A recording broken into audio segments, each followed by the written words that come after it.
What's up, everybody? Welcome back to the channel.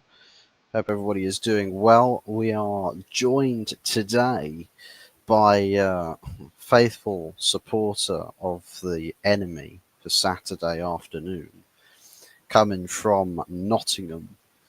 Tis coming from his cave, his cave where no man, woman, or child ever dareth go. It's Longhaired Yeti. How we doing, mate? You all good? I'm all good, mate. I'm all good. It's not started on my channel for some reason. It's still saying waiting, so I'm not quite sure what's going on there. But yeah, I'm good, man. I'm good. You know, everything's good in a forest wonderland at the moment. So it's nice to be where we are, and yeah, everything's going good. And I'm looking forward to the game tomorrow as well. So. Good stuff, good stuff, good stuff. Big up Fuzzy and the Yeti. Big Big up up to DJ you, Crane. DJ Crane. It says you're live on my end, so yeah, you're streaming to your YouTube, so everything seems to be all good there. I think it's just not updated on your feed, but yeah, you are live. But yeah, so tomorrow afternoon it's 7th versus 13th. And it's not the way round that everyone thinks it is. It's top half of the table, Nottingham Forest versus bottom half of the table, Manchester United. They got one side of things that it's thing looking quite good for Nottingham Forest at the moment. Maybe in the last few games it's been a bit rough seas, but Yeah. as a seasonal whole so far, it seems to be going in the right direction. What's your overall feeling for the season so far? Is it a majority positive sort of feeling? Mate, I'm loving it. I'm absolutely loving it. I mean, I think you know, I couldn't have asked for anything more on this season at the moment. You know, yeah, I've just found it's live now. Right, so yeah, I'm absolutely loving it, mate. The end of the day, I've said like I want to sort of be out of the relegation issues and all that kind of stuff, and start making our way top 12, top 10. What we're actually doing is absolutely off the scale. I never expected this, to be quite honest with you. And yeah, like you say, we are having a bit of a wobble at the minute, so it's probably the best time to actually play us for you guys as well. And but you know, we're just going to keep going with it, and there's a lot of work to do for us. Yeah, you know, I mean, anybody that expects we're just going to go City and all that lot and win, you know, or just even give them a game or be on their level, you know. Back in the start of the season, possibly we could have done it a little bit better, but mate, there's nothing but happiness for me for my club. And big up Expat Red as well, bro. Big up. And so return of Donna Colour, she's disappeared. She's gone hitting on everybody else in YouTube's feed. And she's circled back to me. I think the rejection is probably not handling rejection all that well, but hope all is well in your little world, Donna. But yeah, big ups to Expatriate 66. Just seeing the title and soiled myself thinking I've missed a game. Soiled myself. I soil myself on the daily watching Ten Hag ball at Man United. Ten Haram ball, as they call it. But I'll tell you what, it's a different sort of vibe feeling at Manchester United. Like, sure, we lost last time out against Arsenal, but it's Yeah. one of those losses against Arsenal that not really that many United fans are all that disappointed about. They're not like No. mad, No. raging, like losing their rag or anything like that. They seem quite composed, and I think this is a nice feeling to have in a fan base where Mm. nobody's going at each other when Yeah. like you get a bad result. And I suppose you can look at it from a standpoint that wasn't result was bad, but look at the finer details of a performance. The performance is what you got to focus on. Yeah. And to be fair, it looked like there was progression there. First half, we went to the Emirates and we dominated possession as the Yeah. Yeah. away team. So that's not a common feat with Arsenal. You don't see them cede that much possession. So No. there's the workings of something positive there. Um, what's your feelings about this switch up of Manchester United in recent games with Amarin? Are you impressed with what you've seen so far, or are you sort of like, I'm not quite Mm. with it yet? I can see a difference. I can definitely see a difference. There's definitely more fight there. The game against Ipswich, which I watched, didn't seem to be there. You saw the same old Mm, problems being there. You sort of started well and then sort of dropped off and stuff. yeah, Watching the, I mean, you'll hate me for this, but every time I actually turned on to the Arsenal Man United game, looking Arsenal scored. Every time yeah, I dropped onto that stream, Arsenal scored. The first one was offside, and then it was the corner, and then I went again, and then they scored straight away again. But I definitely see improvement. I mean, I thought that the Diallo guy, mm, I've always liked him anyway. I think he's yeah. really taken to the role that he's been given, and Mm. that Ugart or whatever his name Agate, is. yeah, the midfielder. He looked decent. I mean, every time Mm, Odegaard got it, he was on him. And Arsenal need that set piece at the minute. They are. I mean, if you watch, I was watching the other day and watched a few other games. They basically take it down the wing, and if they can't get the cross in, they'll just go for the deflection for the corner. You know, and I can't fault them on that. To be honest, I mean, when you're that good at set pieces, then why not try and get the set pieces instead of kind of if they're going to get you goals? I mean, they had what 12 set pieces, mm. 3 goals. Ain't a 13 bad points. average, to be honest, is it? You Yeah, know, I think with that game, it was quite obvious when you look at the stats what the game plan was. Just set mm, piece, spam yeah, set pieces. Maybe it's Tony Pulis, Tapas Pulis is well and truly in full swing.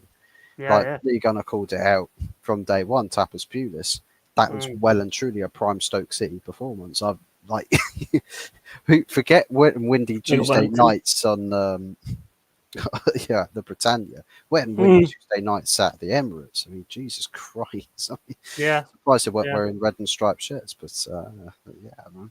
Big ups to Ads here, but big up lads. Hope you're well. Got to say, you're both shit. May the best team win. Both shit. If it weren't for us, you wouldn't have got yourselves going again. Stop hitting on Big people. up Arsenal X-rated as well. Just seen you Yeah, in the big chat. big ups to Aaron. Uh, Totally fuzzy missed you. Fucking like I have. And big ups to Football Dad's Army. Big up, mate. Big ups to Lee. Good to see you. Hope all is well with you, mate. Big up Philip Flop. Carrot. Oh my god. Here we go. Greetings from You got your Serbia. Serbian cousin in Ottoman Fuzovic. here. Just trying to figure out what the blend is here. I mean, my forehead is somehow bigger in that picture, but I have no idea who the face is. Well, when he did it the other day, I thought it was Abramovich, but he's not Serbian, is he? Nah, I think Roman No. Abramovich is a Russian. Yeah, I don't know who he is then. But I mean, the thing is, I mean, with this guy that you've got now, will Mm, sort it out one way or the other. Whether it's with the mm, players that you've got on the pitch now, which I yeah, don't think it will be. I think one or two of them will remain. But he will sort it out eventually, and I think you will be that team again. You will start getting to that height again. When it comes to Forest, I'm absolutely proud. I think we actually look like a Premier League team now, even though we do need, we do have some games where we're just not at it at the minute. I think that's the biggest worry for me at the moment. When a manager gets a team playing in a certain style and everybody knows what they're doing, and that's how we stayed unbeaten and all that. As soon as that starts to drift a little bit, because the defence for me at the minute is starting to lack a little bit of concentration, and I think that's quite difficult to get that back. So that's kind of a worry. But I mean, 22 points in the Premier League at the minute, couldn't ask for more than that. To be honest, well, I could ask for being top of the league, but you can't ask for that more than that on a sort of building to what we're trying to get. So yeah, and Woods is like up there with the scorers as well. So yeah, 100%. I want to just be actual friends with you. Yeah, I mean, you're always welcome in the chat, Donna. You're always welcome in the chat as long as people aren't like doing no Diddy shit in my chat. Don't want no SWAT team coming through my window. Blend is half your side and half outside the family. Fuck's sake. Here comes Early Flossie. Fucking that one is mental, isn't it? These ones that they do are absolutely mental. Who are these people? There's so many accounts, it just never stops. It's crazy, mate. Crazy. But good to have them aboard, though. To be honest. Yeah, that's how you know where Early Doors has got half of his subs from. Yeah, probably, yeah. But yeah, biggest to Early Doors. But without a game tomorrow, with the approach that both of us are going to be taking, I mean, you've gotten into quite a few games recently with your team, sort of feeling like we can cause quite a whole array of upsets. Right, you've already beaten Liverpool, currently leaders by about 9 points at Anfield, which I think is like their only loss this season, if I'm not mistaken. Yeah.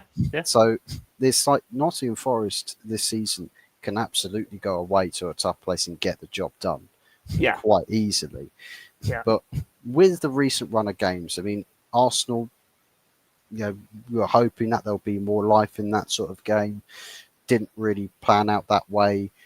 I think finally other results. It was I think it was Newcastle at home that you had. Yeah, we got took the lead. Yeah. And then you sort of let the game slip away from you. 3-0 away to Arsenal. You're hoping more fight with that game.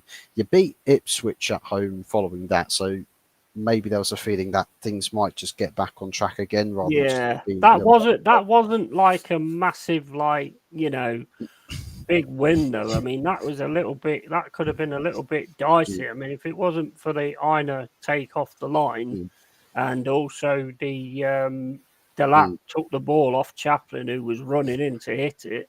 I mean, Sells may have saved it, but it was close up, so I would highly doubt it. So, I mean, that wasn't like, we've got to get his heads back in the game. We've got to get ourselves sorted out again. You're going to have a dip. Every team has a dip, don't they? I mean, well, you never actually have anything else than a dip. But, our existence is just a dip. Every season is just a dip.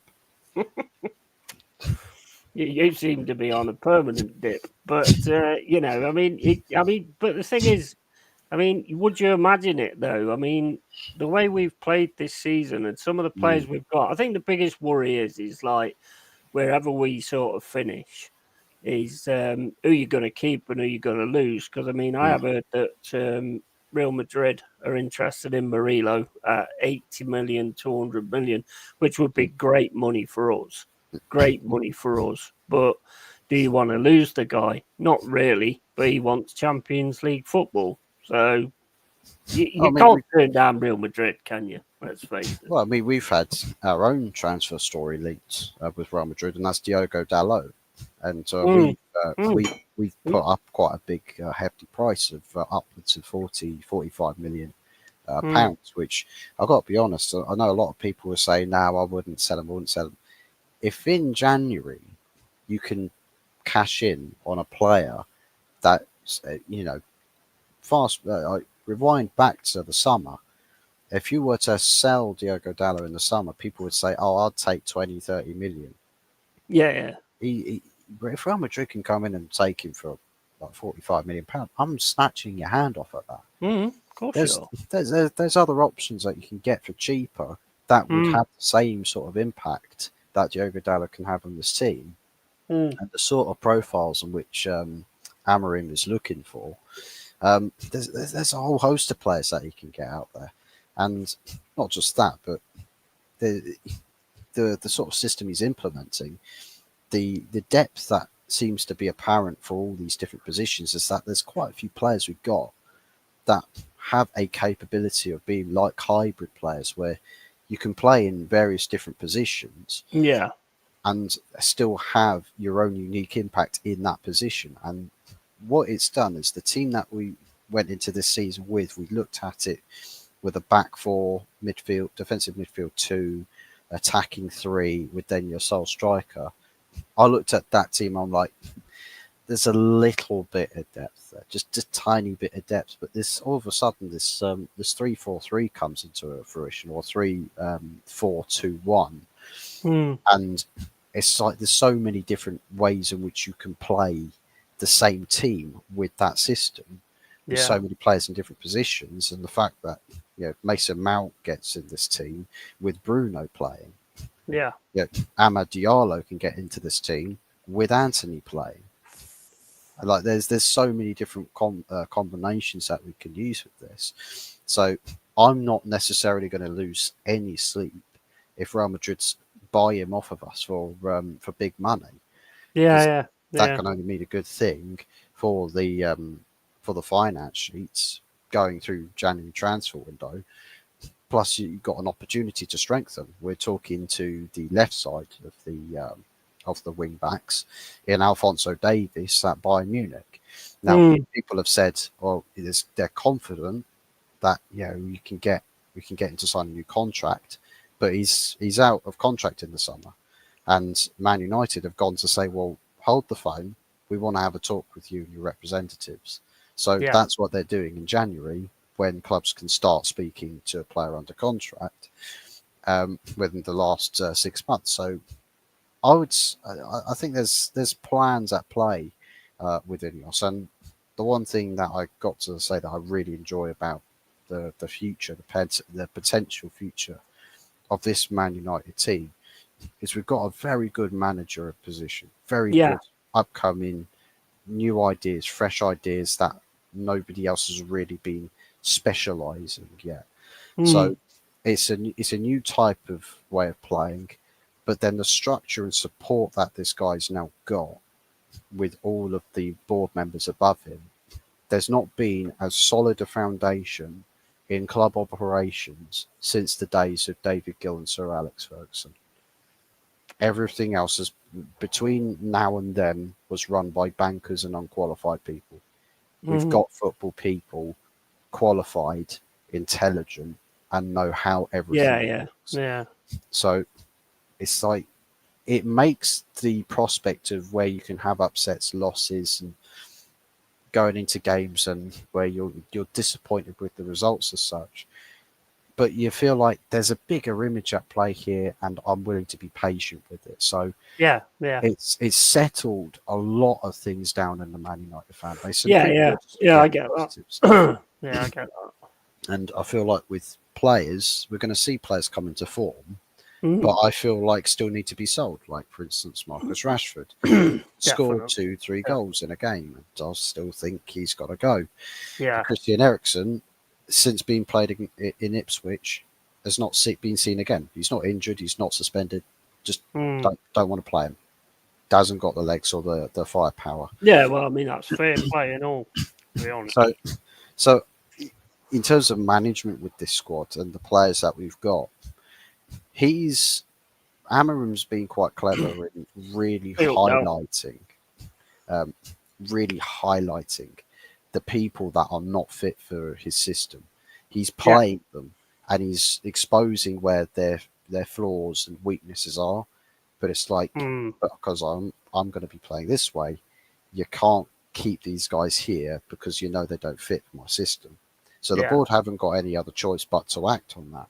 So I think this is going to be a strong working partnership between manager and board. So I think, I'm to be honest, mate, if it's not, if he can't do it, you might as well just fold the club, ain't you? And just give up. You might as well just give we up, might have mate. to finally Honestly, give it to Gareth Southgate, I guess. that's what I mean. You may as well just fold the Unless club, mate. West Ham go and get him before us, so that could Yeah, be a I mean, possibility. this guy's a proven guy. I mean, whether he's actually going to bring this Gyökeres in, which will be very interesting if he actually does do that. He's worked with Ugar before, whatever his name is, and I thought he was decent the other day. Actually, I thought he was really decent in midfield, but he seemed to be the only one that was really doing anything. So there needed to be more of it there.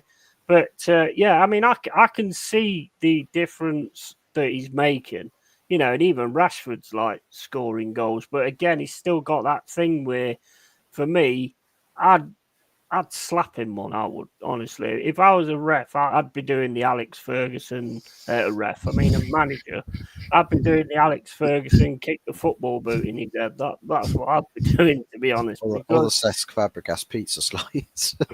yeah, exactly, That fucking Big up, pizza. Jez. How you doing, mate? Be back in 1 second, mate. I've left me fucking beer in the freezer. Could be icicle, that is. But we'll rifle through some of the comments. Honest score predictions, boys.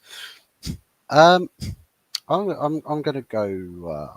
I'll go with like a 2-1. I'll go with a 2-1 United.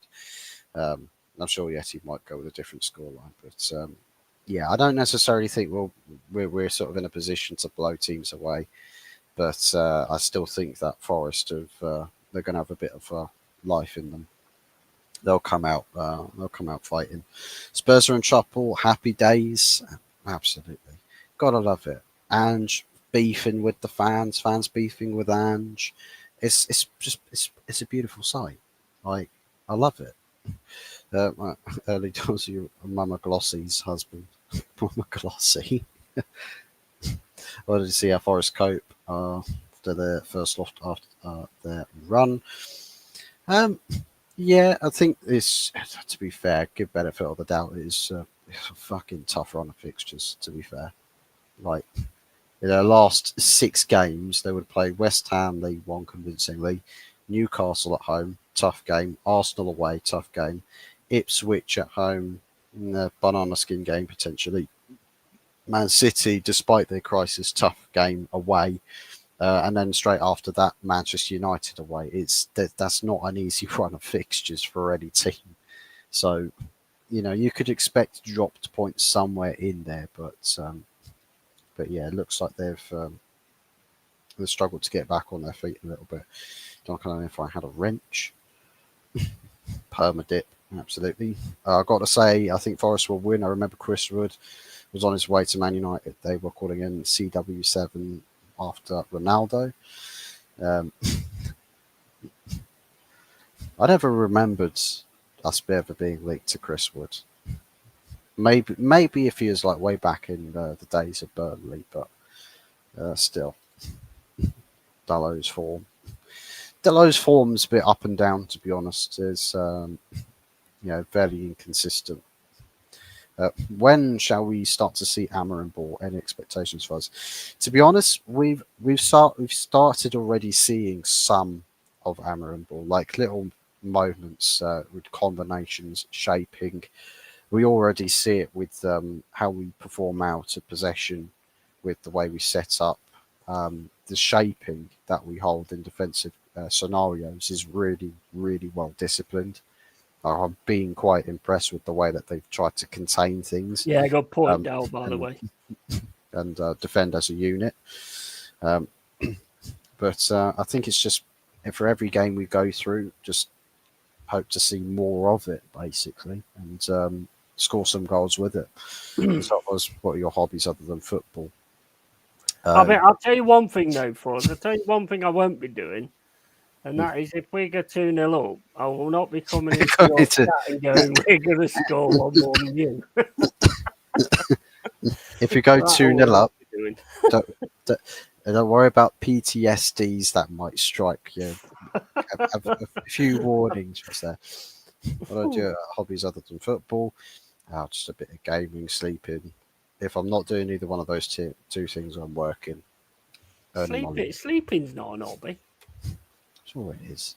It's outside of the the hobbies of the necessity of actually having to sleep and have a sleeping pattern. Sometimes in the afternoons I'll have a little siesta. And then again, I do hibernate, so I suppose it is a little bit of a thing, isn't it? So. The longest do not disturb setting on your phone ever. Just never pick up to anybody. You're getting sacked in the morning. January fixtures. So who do you reckon, if managers are getting sacked in January, who do you reckon's getting it? Well, the first one for me, I mean, a lot of it's going to come down to this Wolves West Ham game, because I think that will see one manager go, whichever way. And if Lopetegui loses that one, that's it. He's done. Yeah. Catch you later, football dad's army. That as soon as that one's done, it could be Lopetegui, and it should be Lopetegui, because they deserve a lot better than what they're getting at the moment. So, whether it's player or whether it's what. I mean, is it player? Because you have seen these players perform for other managers, so I don't think it's player. You say they were doing any better under David Moyes, or these players were performing better? No, but some. The one in Europe, didn't they? Like Arsenal's never done yet. But so you got to look at it like that, ain't you? With them Tish.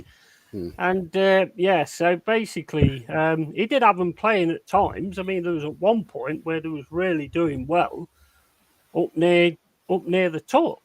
Under Moyes. So. He did have them playing well at times, but is it that the players don't like this manager? Because a lot of players don't like managers that are really, really defensive. It means they have to work hard, and they don't like that. Yeah. Get a set-piece coach before you sack Amorim. More like keep your set-piece coach, but sack everybody else at Arsenal. Literally. Seriously, get yourself a top-level balling coach or something. Keep your set-piece coach. Happy days. You'll dominate world football with that. You seen that, Mama Budgie? Fucking life. I'll not mind in the comments. I'll get to that in a second. But Jez, good to see you. Mama Budgie. Amorim Kool-Aid to me. Jesus Christ. Fucking early fuzz hot doors. What do you think? Do you think a lot of them players will still be there when he gets like proper, associated with a team and everything like that? Do you think that'll be the team you'll have in I'd say 1-2 years? He'll have it sorted. No, I think there'll be quite a big exodus of certain players. I think in terms of names that I'd expect us to get rid of. Johnny Evans is bound to go. Victor Lindelof will probably end up going. Maguire may end up going. Dalot might get cashed in on. I think Luke Shaw, if he doesn't find fitness, I think the club might see fit to letting him go. He's been out for ages because he's just sort of going to turn into a Reece James or a Phil Jones at this point. Christian Eriksen, we know, is going. I think Rashford, they might call it a day on. Garnacho, I think, is another player that I think they look at. They probably think we hope to get more out of him, but this guy's he's not fitting into this puzzle at all at the moment. So they might think, well, we'll offer him to clubs and see what people say. Anthony, I think I'm sort of split. He may go, but he also may stay. I think it just depends on how Amorim wants to use him. Maybe as a win-back. That'd be a core boot. That'd be a core boot sale, wouldn't it? Or they'll have to sell him out of a car boot because nobody could probably bloody afford getting back all the money they spent on him. That'd be hilarious. And he gets star boot, and this guard just pulls up, and Anthony gets out of the boot. I'll give you a fiver. They'll have to get him in a dinghy and send him over to Amsterdam at this point, or hide him in a container and send him through the Channel Tunnel. He's got to turn round though. I mean, it's got to turn round. I mean, I know a lot of people don't like Man United. I've never had an issue with Man United, to be honest, but he's got to turn round for you in that respect. And I think a lot of these teams that's like looks at you and just thinks, well, you know, you ain't all that anymore and all this kind of stuff. I think they're going to rue the day on that one, to be honest. I mean, it's going to be the same for us as well, because we're starting to make waves. And like I say, we actually look part of the Premier League now. And the thing is, I mean, watching that video the other day on Marianakis, he was pretty much saying what he wants out of Forest to get him back in Europe and stuff. So actually what he says he wants another European Cup before Arsenal get anywhere near one. That's what he said. But basically, if Nuno, if this doesn't sort itself out, Nuno will go. You know, I don't think he's going to mess about at all. He's trying to buy a Brazilian team now to get a bigger. I'm not sure on the Edu thing, to be honest. I mean, he's talking to Edu to get him as part of our club. You know, that I'm not sure on, to be fair. But we'll have to wait and see what happens. We've got to trust him because of what he's done already. So it's true. I mean, I've got to say, if you get Edu and things don't chalk up. Oh, what would be interesting is if Edu does come in as your director and actually hits the ground running and actually signs you some smart business. That I mean, we're already bringing in good players, so I don't really see why we need that. That's where I can't work it out. But if he's buying this Brazilian club, then he might have Edu over there because we know how much Edu likes his Brazilians. But I mean, look at the Brazilians we've bought in now. You know, we bought some quality ones in, so I don't really see where we needed him personally, but I don't know. 2-1 are fair and realistic, but they are top 4 on away record, says Early Fuzz with Nottingham Forest. And that was in response to a question about what our honest score predictions for this game was going to be. I've said that we'll probably be like a Man United 2-1 because I don't necessarily see Man United going all out or Nottingham Forest necessarily completely wiping the floor with United in any way. What's your feeling about a score prediction for this game? If we play the way that we can, looking at your midfield, and if our midfield turns up, which it hasn't done for the last 2-3 games, and we get the defence sorted out as well, which is, it's one game after another, so that's got to be sorted. I think with our strike force as well, I think we could probably win it 2-1, to be honest. I mean, I'd say 2-1 to us, because, I mean, there's got to be some kind of reaction towards the City game, because Nuno keeps saying the same thing. We'll learn from this. We'll learn from this. Well, I mean, you're not learning from this, though, are you? So, I mean, that makes a big difference as well, don't it? Yeah, I mean, if there's any way in which I could give you benefit of the doubt, the fact is that you run of fixtures, with tough team after tough team, you can get a smaller team to sort of bounce back on and actually reinstate that sort of confidence and positive feeling so that you're re-energized to go to the next game. But if you go into one game, get kicked down, and then the next team is just coming to kick you in the face again, it's just like it's hard to get restarted and get back up to speed again straight away. So I'd imagine that with this game, there's going to be a lot of effort to cause that upset result, like really, really go for it. So I'm expecting a close score line on Saturday, but it's just ultimately who converts their big chances, who takes their big chances at the day. I mean, Rashford seems to turn up against us as well, don't he? So it's one of them. It's one of them for me. Yeah, I know. Game preview. I put game review by accident, but it's one of those. It's one of them things, really. I mean, it's we could actually get you going again. Because I mean, we seem to be pretty good at that, getting teams that are in a bit of a slump and actually firing them back up again. Even that didn't work for West Ham. So I mean, that says a lot about Lopetegui right there, doesn't it? Really. So we've just got to get back to the basics of what we was doing when we was unbeaten. That's what we've got to do. And I think sometimes he panics a little bit when we've got no Morgan Gibbs White and Anderson, and he does crazy stuff. I mean, the thing he did against Arsenal was just insane. Putting Yates as a 10 and then having James Ward-Prowse and Dominguez. It was only Dominguez actually trying to do midfield, and that's why he just walked straight through us. It was pathetic, and that's why I'm not gonna sit here and do what I did, which I don't normally do, and go, yeah, we're going to beat you, yeah, you're nothing, yeah, we'll beat you, and all this, that, and the other. Because that's the first time I've done it, and that's the first time I've actually fucking landed on my head by doing it. So, yeah, not doing that anymore.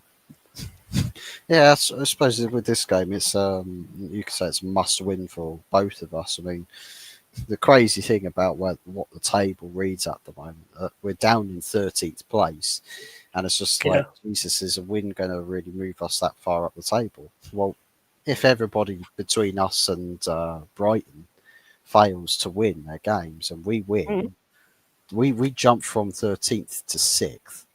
Yeah, exactly. Goal difference. It's just like it's fucking mental with the way the table is and how tight things are, and how many teams can seriously have a couple of weeks of results and they'll drop from high end table to bottom half. It's crazy how tightly contested the middle of the pack is. Amorim just wants his win, doesn't he? He wants his win. He wants that win. So it's not going to be an easy game. I wouldn't ever turn around and say it's going to be an easy game, because it's always a decent game between Man United and Forest anyway. But we've got to be on our game. We haven't been for the last 3 games, and we've got to be on it this time. And there's no excuses for me. You know the way I look at it. There's absolutely no excuses. You go out there and you go and win that game, and you take it, and that's it. And if you don't do that, then look, if we didn't win, would it be a massive kick in the teeth? Not really, because of the season we've had. I mean, 22 points at this point is just fucking phenomenal for us, to be honest. So, I mean, if we don't win, we don't win. We just got to go out there and put everything out there, because I'm sick of seeing us at the minute just going out there and giving like 30, 40%. It's not good enough, man.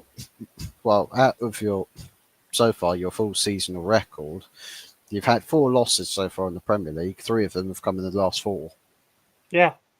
So if not for the recent, within the recent 4 games, I mean, you could literally be 4th. You could be above City. Yeah, exactly. Could be above City. Could be drawing or level on points with Arsenal and Chelsea. Maybe only behind really on goal difference, because I mean at the moment your goal difference reads 0, but and that is a sort of a thing with the goals scored and conceded. Scored 16, conceded 16. Sort of not. It's not a huge amount of action at either end of the pitch, but I think what probably says more about Nottingham Forest is that they manage games better. When they've got advantageous positions, they look to control the game, manage it every 20, 30 minutes. It's like a new game plan for you. And I think Nuno is he's sort of trying to coach every game to generating as much consistency as possible. I just think with recent results, it's sort of broken that consistency streak a little bit. But the aim, I think, is not really going to change there. You're not going to score a huge amount of goals. You're not going to concede a huge amount of goals. So Man United will have to work really hard to put goals past um, this Forest team, and I think with the way in which we play, I think the wing backs are going to be a big part of performance. I think if Xerxes plays, I think he's found a massive role to play in this Yeah, team. yeah, And I think yeah. the technicality, I think a lot of people are saying, "Oh, the guys, look how shit this guy is." Mm. He's found he's He wasn't. He wasn't great stumbled. against Arsenal. To be fair, he made quite a lot Well, of mistakes against Arsenal. I think between him and Hoyland, between the two of them, the sort of styles of strikers that we have, Xerxes brings a lot more to his teammates around him, the Mm. players around him, the two hybrid tens that play either side of him do have a lot more involvement in the game, and I think it's a confidence booster because what we saw against Arsenal is the players in the tens looked like they were almost scared to have the ball, didn't Mm. really want to progress it further when the ball came to their area of the pitch. A lot of moving the Yeah, ball yeah, backwards and a lot of attacks breaking down. So if we've got players that can really connect the dots further up the pitch, the defence is fine. Midfield seems to be okay. It's just that final third that I'm looking at that I really feel like if we can just connect the final couple of dots there, yeah, that like yeah. that's grounds for a very strong performing Man United side, Mm. and their capabilities are there. I think Xerxes got the tools to do the job in the number nine. It just matters who those two number tens are. I think Yeah, Bruno's not really connecting in a way, even though his GA is quite strong. You know, he yeah, still posts numbers even though he's not the best suited for that position. I think Mason Mount needs to play without fear to really, you know, make that position his and have more end products. I think Amad Diallo gets used more as a wing back at the moment, but he could play in that position. yeah. Um, keeps keeps players guessing, keeps defenders guessing. Mm, Uh, he's a dangerous player. He is a mm, dangerous player, and we're going to have to be. I mean, our fullbacks at times have been pretty decent, and I would imagine he'll go with Moreno again. mm, You know, and he can sort of. I mean, he put Salah in his pocket, so I mean, he's capable of actually doing that. But he'd probably be up against Diallo anyway, I think. So that's not going to be easy. mm, Oiland, I thought against Arsenal looked quite decent as well. I had a bit of a good fight with Saliba, but Arsenal are on a mm, different level at the moment. I mean, I don't. They've got some pretty nice games coming up as well mm, to keep it going.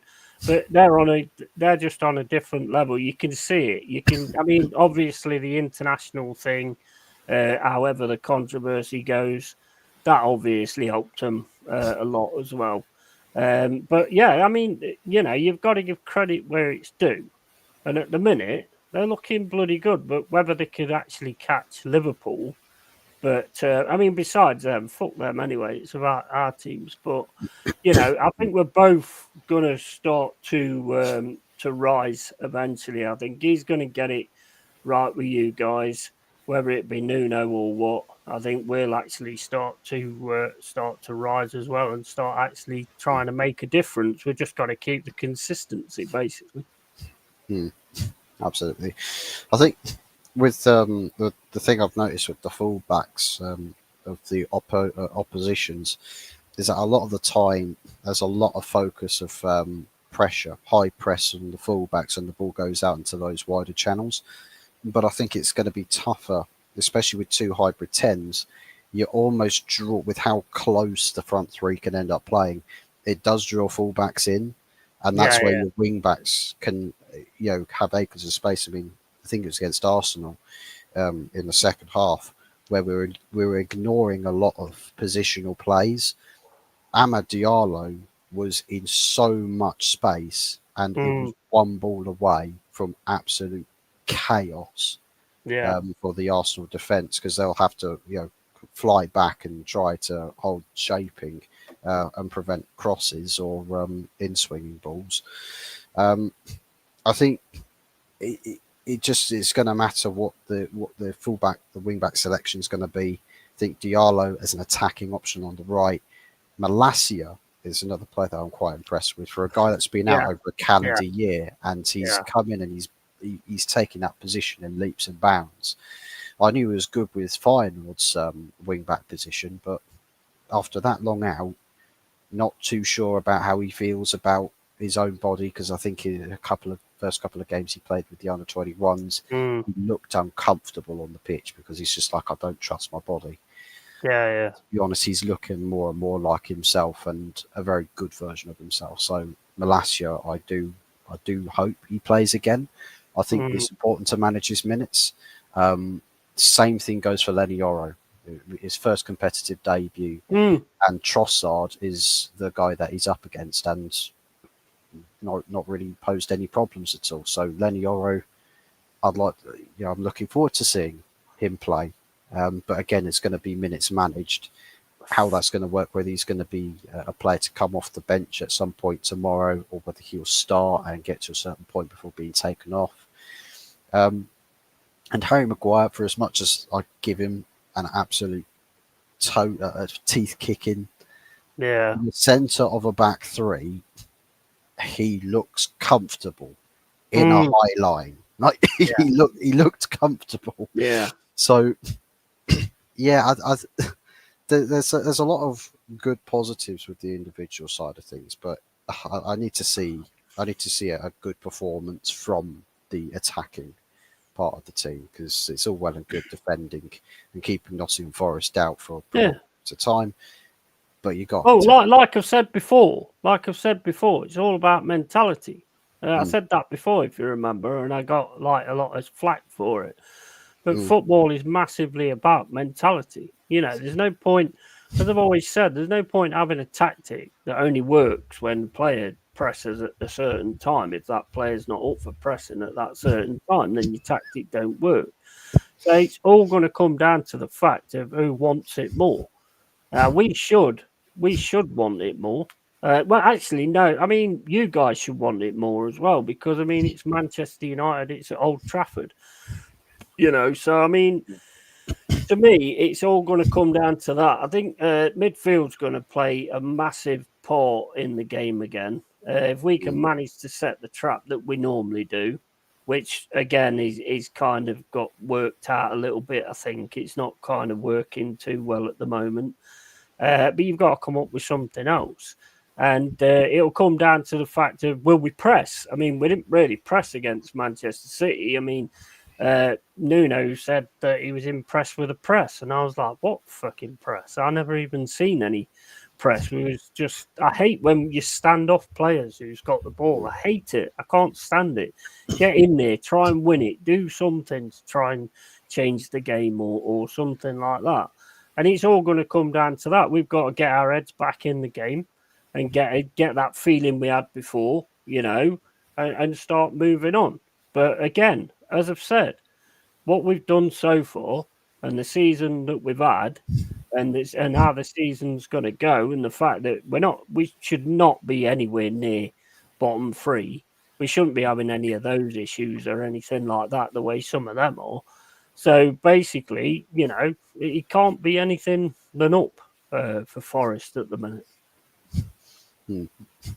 That's, I'll tell you what, with Nottingham Forest, if they do opt to come in with quite a high press, one thing I've seen with Arsenal is that usually they do press from the front, and a lot of our Mm, transitional plays from defence into midfield, as long as the space opens up for us higher up the pitch, in transition especially, we've looked like we've been a bit more promising with playing through press, like being press resistant. How yeah, you're yeah, how you're playing, and the distance between defence to midfield. With Ten Hag, it was acres of space, and it looked uncomfortable watching the yeah. defence to try and connect the thirds of the pitch. Mm, With Amarim, he's just compressed it all down, so everyone's essentially playing 5 yard passes without having to stretch the play, unless a centre back is playing a diagonal or yeah. one of your midfielders is playing a ball around the corner for a run from a wing back or one of your number 10s. and it's a very proactive system that I'm looking forward to seeing in action. They've got to sort of turn things around and not end up taking two losses on the bounce. Mm. Because I mean, as far as realistic expectations as to a seasonal finish, I want to see Man United go and chase down that top four spot. Like Of course you do. have a bit of ambition. You know, Yeah, start yeah. next to the relegation zone at the start of the season. Oh, it can't get any worse than this for United, Mm. and then get a new manager who rallies the troops, and even with a squad that has so many issues with it, still recovering the season and going after some trophies because we're still in Mm. three competitions, albeit the Europa League seems the most easiest at the moment, and we Tottenham away in the Carabao Cup next round. But then again, there might be might be the perfect time to play them if they're beefing with the managers, beefing with the fans, and fans are beefing Well, I with the mean, manager. what is going on there, man? I mean, they beat City 4-0. They Yeah, lose. They're only team to lose to Ipswich. And then they lost to Bournemouth yesterday. Now, don't get me wrong, Bournemouth, any team that plays hard, yeah, mm, like Bournemouth do, mm, can take on teams like Spurs because they don't seem to be up for the fight, and they haven't been for ages. And I don't think yeah, it's down to Ange or anything like that. They're just not up for that fighting side of it, and you've got to be up for that. And we haven't been up for that for mm, last three games for me. We was a little bit with Newcastle, Arsenal.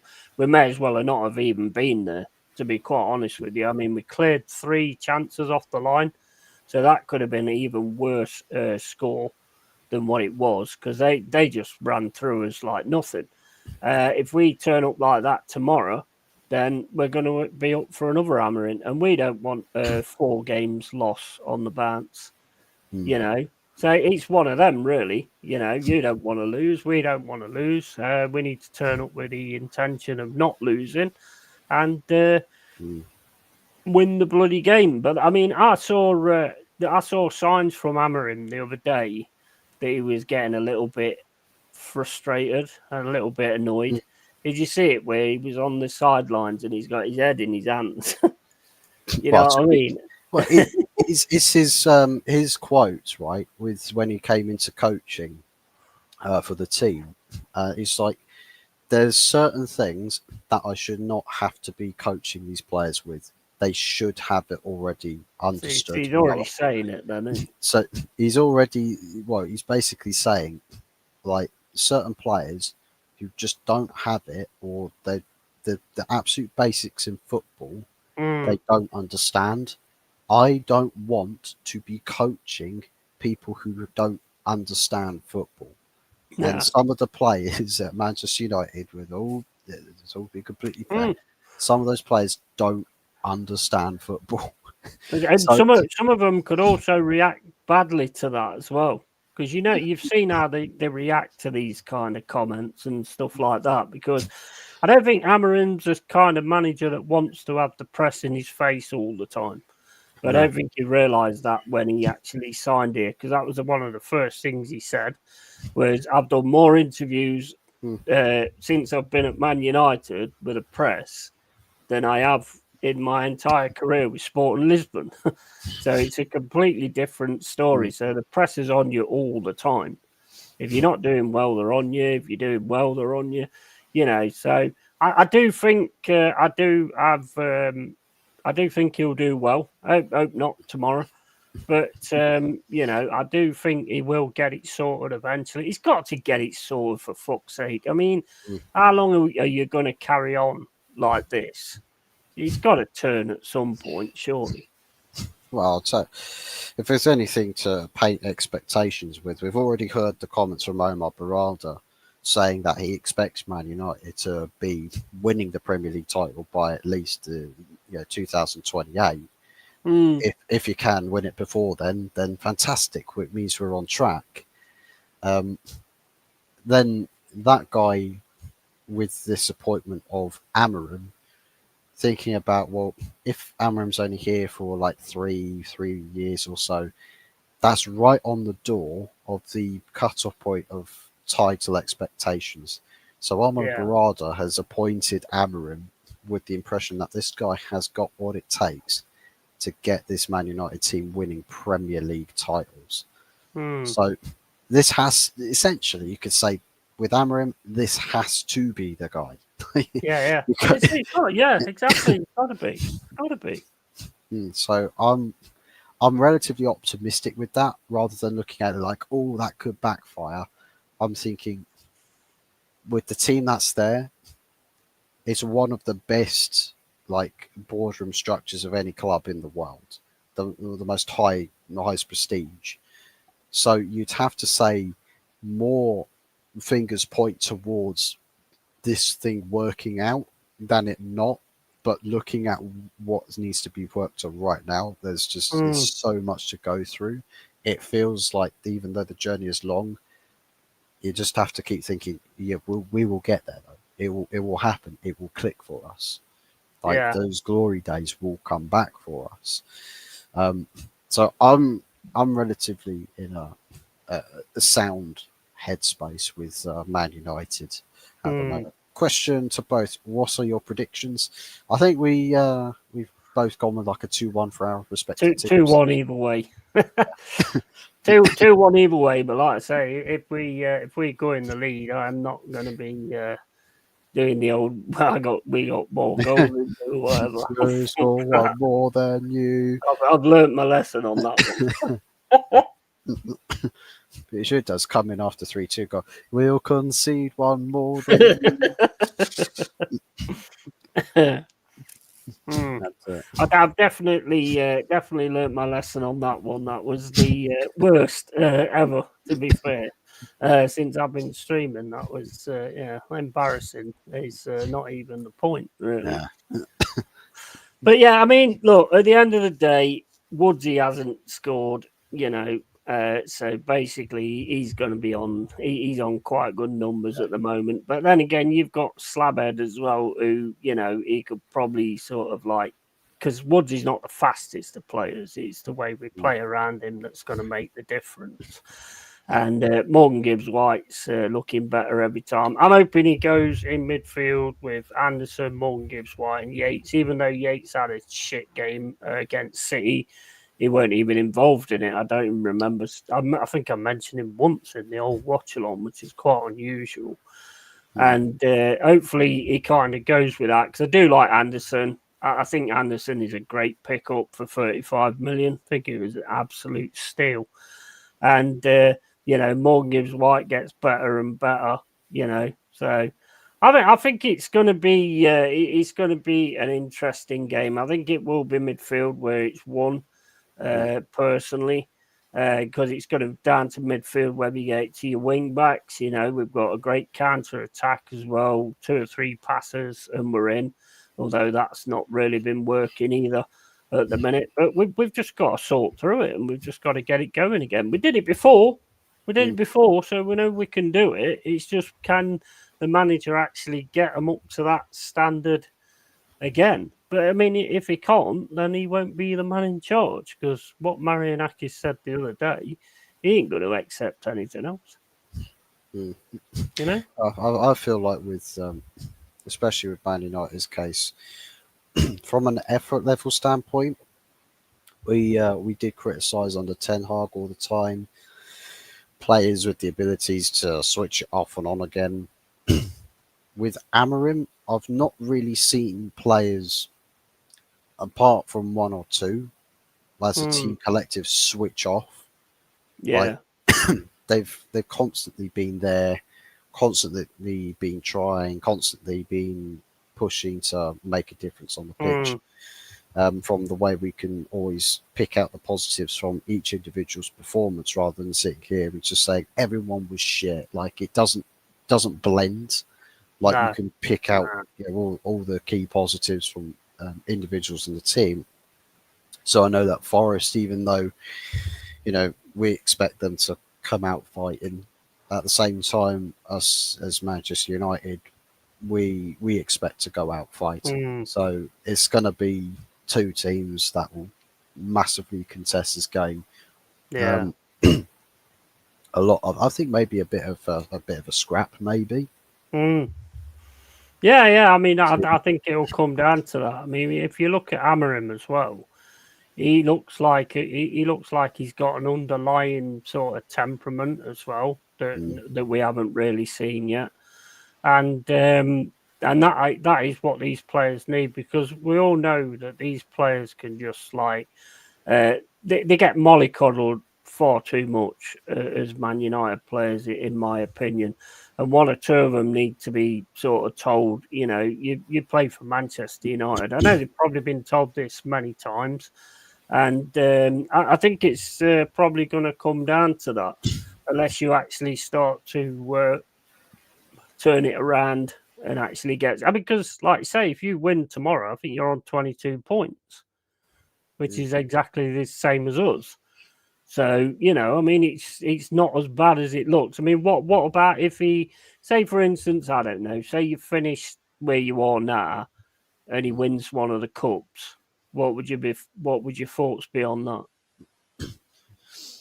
I mean, I'd be disappointed with how we would have gone about doing business in the league, because I think the league is going to be quite a big habit for Amrin, or quite a big focus. Mm. With the cup competitions, I mean, I'd be happy about winning cups, and I think Amrin will sort of take that as like a, well, it's to him. I'd imagine it would be like a consolation prize.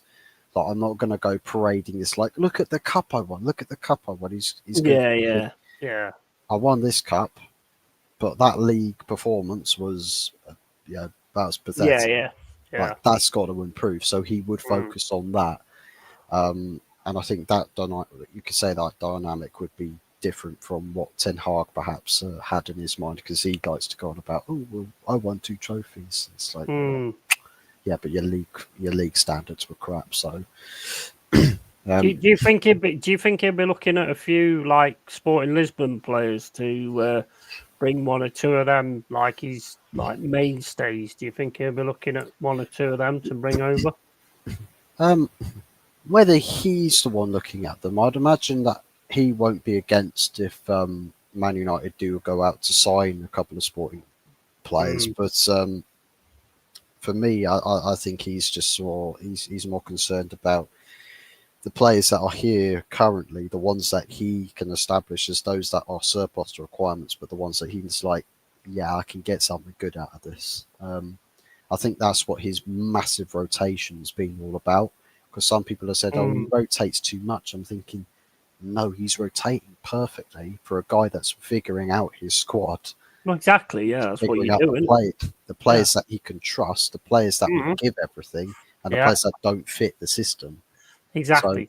Yeah. so Exactly. he's getting the experimentation and harder decision stuff out of the way Mm. first, and then he's going to establish his strongest team, focus on that, rotate here and there to accommodate this hectic schedule, because we're playing 3 games Yeah. until March, before international break comes back. So he's got to manage it somehow. But what we've Mm. all also sort of unintentionally seen with this mass rotation is that actually the the perceived depth of this squad is actually a little bit deeper than I think most United fans would have initially anticipated. Yeah. So there's not maybe that many signings that need to be made in certain key areas before a squad's good enough to go and challenge for big honours. Mm. But then after that, after you built that squad, then you can say, well, all the squad fillers, can we improve those guys? Yes or no? Yeah. And I Do think, you feel there's a change like in the fan base though? Like since he's come in with it, there's a patience there that yeah, this guy will get it sorted out, and if he yeah, can't sort it out with these players, he'll get rid of these players and he'll yeah, get his own players in and all that kind of stuff.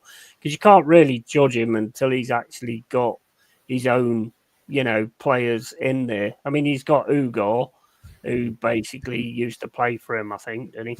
yeah, it does. So yeah, and he's got him. So I mean, he's Yeah, got that. But I mean, there's other players there that I think he'll get rid of a lot. To be quite honest, I think there'll be a massive clear out. But then again, who do you sell them to? Because you've always struggled with selling, haven't you? Let me just see what Anthony's saying here. Yeah, he knows football. He's top of the league with Hartlepool on Football Manager 24. We are the champions, my friend, sang by Queen. I'm not top of the league, mate. I was playing it last night. Oh my days, driving me up the wall. Yeah. It ain't easy, mate. I'll tell you that now. Quoting Mr. Saeed, Saeed, Saeed ain't settings. easy. It ain't easy, but at least we've got some. At least we're stocked up on biryani. Maybe Amarim likes biryani, so Yeah, if I there's pulled a maybe few that's games back. I pulled a few games back with the changes and stuff like that, just as Anthony was saying, like, oh, well, you fucked this one up, haven't you? And then we scored right at the end and managed to get a draw. So, yeah. I'm doing the Clough run, where you start off with Hartlepool and then you end, I ain't managing fucking Derby. I won't be doing that part of the run. But hopefully do all right with Hartlepool and get offered the Forest job and then see how we go on that. But I can't see that happening at the minute, to be honest. I'll be like Jez and get fucking sacked soon, should be. sacked after just the Community Shield. Yeah, pretty much. Yeah. Did you win the special golden china plate? No, sacked. But But you see, the thing is, what you got to take into account, Anthony plays it on a mobile, which is like a real bog standard Football Manager version. Yeah. It's not like the PC version where you have to there's so much more to it. What you've got to sort out, like the talking to players is an absolute nightmare because they don't put it in the game correctly. So it's like you'll get a player who plays a 10, right? Yeah. 10's the highest he can get. Average of 10. So you turn around to him and say, well done, you played really well that game. And they'll go, oh, well, I didn't think so. But obviously our opinions differ. And I'm like, what? I'm saying you did well, fuck's sake. Like all unicorn people. But yeah. Anyways, we'll probably call it a day there. Are you working tomorrow? Are you available at 3? I'll be working tomorrow. Bloody Christmas schedules at retail now. It was a pain in the arse of Black Friday, and now we're in Christmas sales, so non-fucking stop. But what are you doing? Are you the mannequin in the shop window with a dress on? yeah, I pose for people in the street. It's a bit awkward when they need to redress me though. They'll pop my torso off and pop it next to my legs. all for the world to see and all of that. Yeah, it is, Anthony. Look, I've won lots of trophies on a mobile phone game of Football Manager. My phone was just buzzing with weather alert. It's bad here. What's that to do with your Football Manager? They didn't get weather on it, do you, on the mobile? I heard that Harry Kane's missed penalties are counted as bad weather alerts. Yeah. You need to watch out for flying missed penalties from Harry Kane. That's it. But anyways, we'll call it a day there with the show. Before we head off, just a quick one. A bit of a shout out or a bit of moments of acknowledgement to one certain individual that's been a big part of Manchester United Football Club, who's recently passed away. And that is Kathy Phipps, who's service to Manchester United for 56 years. Started working at the club when Sir Matt Busby was still there. Wow. Like, she has been there for ages and ages and ages. And genuinely, you talk about legends in footballers and managers as such, but that right there, you can say, hands down, is a legend, absolutely in her own right for Manchester United Football Club. The amount of players that have come through that door, the amount of people she's greeted. I mean, Amarim has known her from when he came to do his coaching badges whilst Josie was still here, and even he's like biggest smile on her face for welcoming him. So yeah, with certain things, I mean, I don't know if she was there when Amarim came in. I can't imagine she would have been because she probably wouldn't have been around. So But yeah, rest in peace to Kathy Phipps. Yeah, absolutely, absolutely, and respect to the family as well. Yeah, condolences to the family. But yeah, Manchester United's definitely lost a very, very special person there, and hopefully, hopefully tomorrow we'll see a pre-match tribute to us. I'll be hoping Big up words, to see pictures. that. Yes, big ups to words pictures. And big ups to 4 Pete. Big up 4P. All right, mate. Big up Carl Rossi as well. How you doing, bro? Everyone's coming in at the wrong time. We were just about to finish up. I But, know. see, even Stephanie's coming in. Everybody's just coming. Guys, switch back, right? Drag the bar right the way to the start of the stream to catch us or watch it on playback and all that good stuff. But guys, thank you very much to everybody for tuning in. It's been a smashing stream. An hour and 10 minutes has flown by. Of course, helped very much by my co-host for today's preview, Long-Haired Yeti's Cave, which, if you're watching on my end, you'll find a link to the channel in the stream title. It's hyperlinked, so it's an easy click away. Do be sure to pop over to his channel and subscribe there. Yeti, what have you got planned on the horizon in your channels proceedings? Well, I got more watch-alongs coming. Obviously, the Man United Forest game tomorrow, where we batter you and show you just what time it is. And yeah, and then basically gaming and game reviews and movie reviews and just basically building the channel. I'll have a show coming up with Anthony Herbert at some point, which will be like a regular thing in the week. We haven't thought of a name yet. Be the Prick and the Bell End or something like that. If YouTube allows that kind of thing. I don't know. But yeah, so yeah, LongHairedYeti'sCave. Make sure you sub to Op4s, who's not over there. He's actually over there. Still never get that right. But yeah, make sure you sub to Only Fault.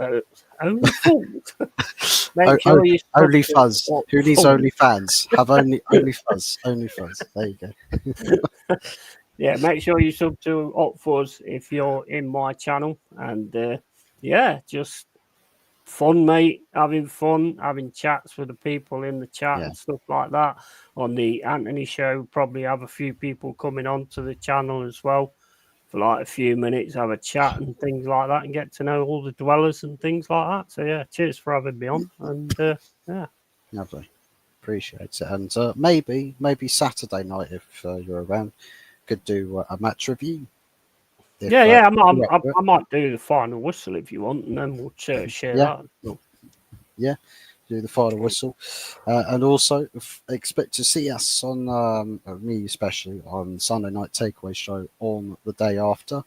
A few games this weekend that might be an intriguing watch to go with. I mean, the final Merseyside derby at Goodison Park before they call it a day there. Oh yeah, that one's going to be interesting, isn't it?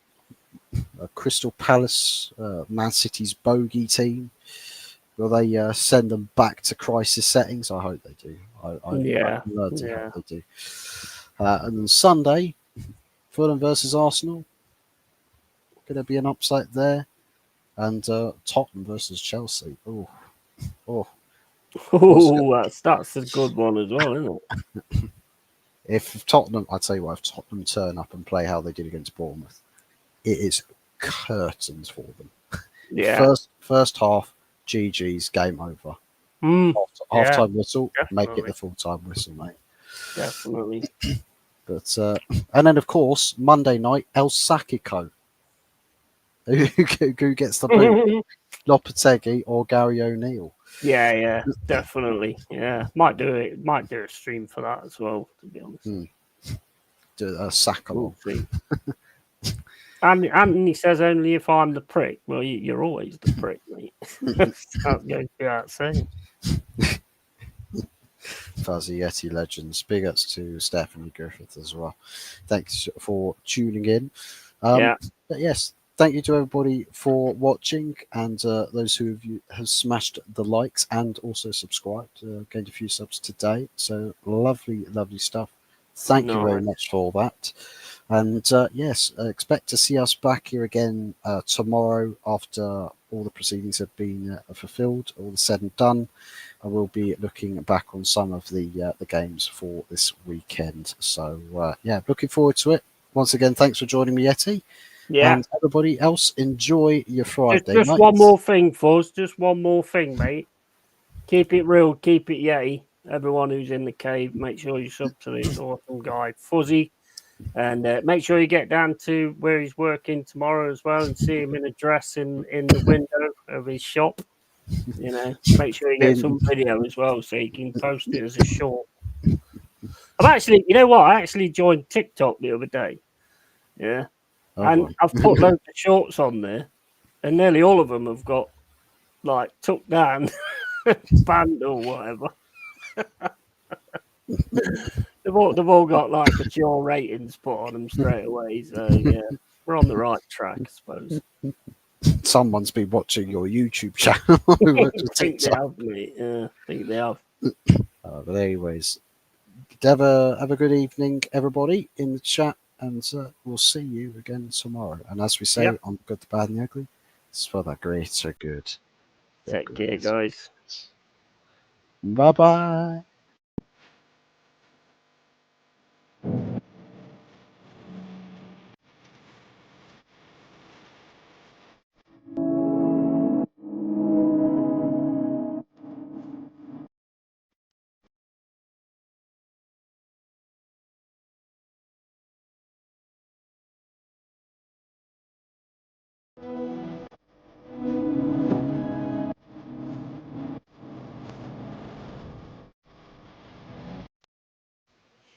Good stuff.